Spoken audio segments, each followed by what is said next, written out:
दिनुभएको छ। प्रश्न अंग्रेजी वर्णमालामा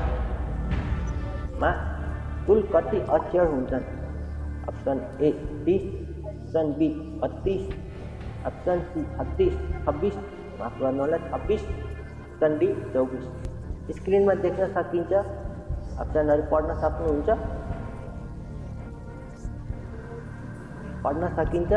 अप्सनहरु। अंग्रेजी वर्णमालामा कुल कति अक्षर रहेका छन्? यो पनि अप्सन डी लाई गरिदिनु न त ल।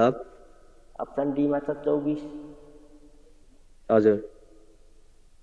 अंग्रेजी वर्णमाला भन्नाले A B C D E F देखि जेड सम्म कतिवटा अक्षरहरू हुन्छन्? मैले अलिकति तपाईलाई सजिलो बनाइदिएको छु प्रश्न बुझ्नको लागि। ABCD ट्राई गर्न सक्नुहुन्छ मनमा नै, गाह्रो त नहोला। मैले लाइफलाइन लिन चाहिए है यसमा चाहिँ। सरी। हजुर, लाइफलाइन कुन लाइफलाइन प्रयोग गर्न चाहनुहुन्छ? एउटा गलत जवाफ हटाउन सकिन्छ सजिलो प्रश्नको लागि। 50-50 ले दुईवटा गलत जवाफ हटाउन सकिन्छ। अडियन्सले 3वटा गलत जवाफ हटाउँछ भने अर्को प्रश्नमा जानको लागि स्किपको प्रयोग गर्न सक्नुहुन्छ। कुन प्रयोग गर्न चाहनुहुन्छ लाइफलाइन? यसमा चाहिँ म 50-50 गर्न चाहन्छु।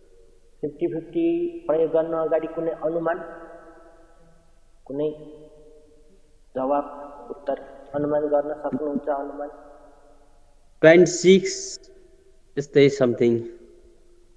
के गरौँ त? 50-50 प्रयोग 26 लाई लक गरिदिनु न त। लाइफलाइन प्रयोग गर्नुहुन्छ कि नै? नै गर्दैन, 26 लाई लक गरिदिनु। 26 लाई लक गर्न चाहनुहुन्छ? कन्फर्म?